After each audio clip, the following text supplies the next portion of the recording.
My name is Kiki Tekelberg. I work for a mining company that has operations in Canada and Mexico and Central America and South America. And in the time that I've been working for the mining industry, I've spent a lot of time in Mexico, Guatemala, Argentina, working with how mines and communities interact. And my name is Lisa Baker, and I'm currently working for a church in Kits as one of the pastors there. Since I was a little girl, I had a real passion for Latin America, specifically Ecuador. From the time I was about 8 years old, and I finally got to go there for the first time when I was 14, and then again when I was 15, and again about 6 years later. The other really cool opportunity I had in Ecuador was to connect with some of the deaf people from Ecuador that I had met when they had come up to the Ontario camp for the deaf where I had worked, and we had established a relationship. So when I was down there, I also got to visit some of the deaf schools and some of the barrios in Guayaquil. So that's my exposure. So truth, I would say it's in reference to that which is true. In some ways, it can be described as pointing to a universal or a standard or a something, but the quality of being true. When you look at the Greek understanding of truth, it's more about a thing that had been hidden and coming out into the open, a thing that has been revealed to be real, to be demonstrated as real. So that's how I would describe truth. The only thing I would add to it is that truth can take on multiple forms, but there's a quality to it that is outside of whatever format it presents in. So I always think of truth as, facts or things that are actual events, things that we can verify. And I think, the test of a society's ethics or a person's ethics are in how they treat truth, and I think that'll always be something that will come, like you said. I like that metaphor of coming out into the light, right? Mm-hmm. I think that truth is shining a light on what is good or maybe what needs to change. Mm-hmm. And I think my answer was similar. Ethics to me is the set of principles and beliefs, the moral code or the body of knowledge that governs the behavior and the actions lived out of what a people, a person, a society, a culture believes is true. I think a testimony is how one perceived a lived experience. And that doesn't mean that their experience isn't true. It doesn't mean what they say isn't true. But it's one facet of the truth. And if Liesl and I have this conversation today, and then I go home and I give a testimony about it to my mom or whoever, I might bring up different pieces of this conversation than what Lisa will have, because she's seeing it from the other angle. She's literally facing me from a different part. So I think, truth is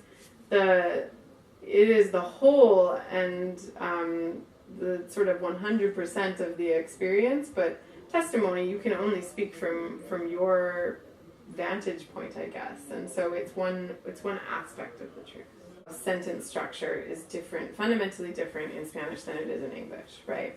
So if I were to knock your papers down, Liesl, I knocked them down, right? But in Spanish you say, se me cayó, it fell from me.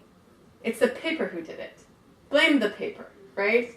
And that blame is, and I think there's something fundamental about who accepts responsibility and how that's expressed in language for an action or an event. And I find, in the big things in Latin America, there's definitely a sort of a very foundational acceptance of truth that would be very similar to what we see in North America. But on the small sort of daily level of these little things, the turns of phrases that maybe change that perception of how something came to pass, I think that does change the way people look at the world. And the thing that comes to mind for me, which might be more connected to values than truth, but I remember walking with this family that I was visiting, the people who had founded the deaf school, and walking along the waterfront in Guayaquil, going for ice cream, and point blank said, can you pay for this one, or can you do this, or ask me to do something like that.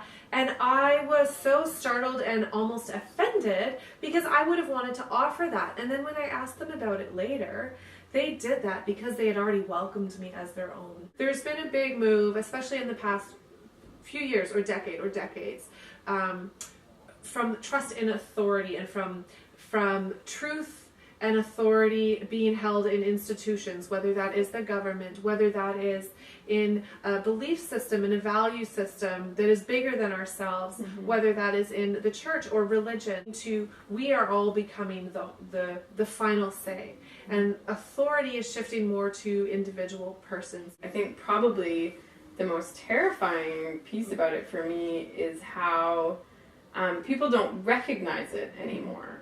They don't have the abilities or the sensibility to know what's true and what to filter out, and they rely on a Twitter feed or a Facebook post rather than some sort of source where you know that the story has been treated with integrity and research. And I think you're hitting the nail on the head when you say that there's a distrust of authority, and if I take this into the Latin American context, if I may, I think that distrust of authority comes after, decades of governments that co-opted journalists and press to basically say what they wanted to say, and then now you've got a press that's getting a little bit more bold, and they're not necessarily kowtowing to the government, but they're putting their lives at risk. And I think Mexico is a place where you've seen a lot of journalists get,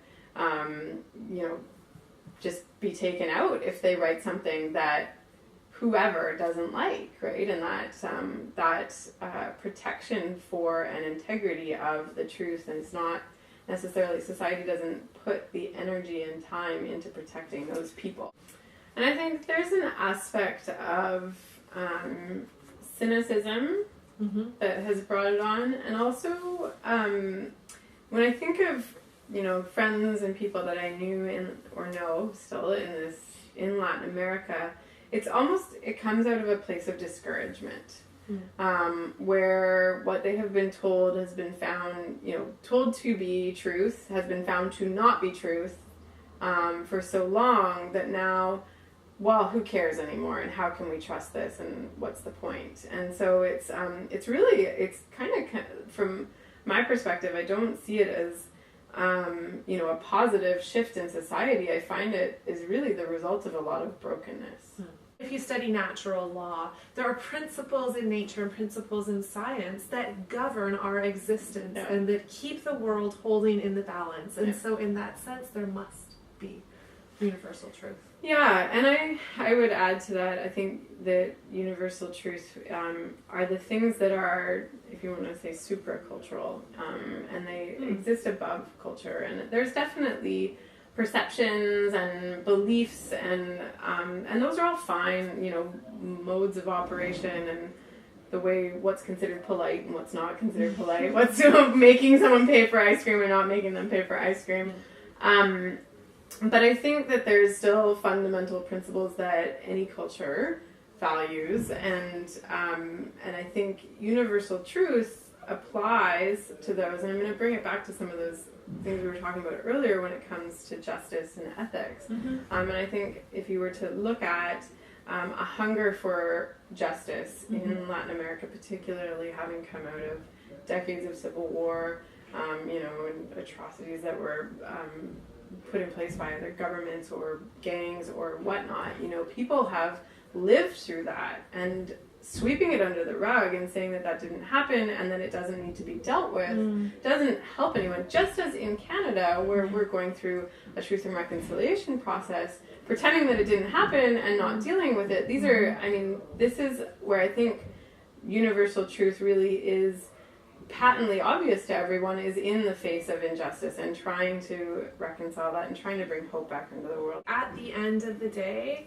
we're all craving truth. We want the real thing. And so I kind of repackaged it in just saying authenticity. We want things to be real, right? We don't want just the fake version of something. We don't just want the fake version of happiness, the fake version of satisfaction, the fake version of a good life. We want a good life.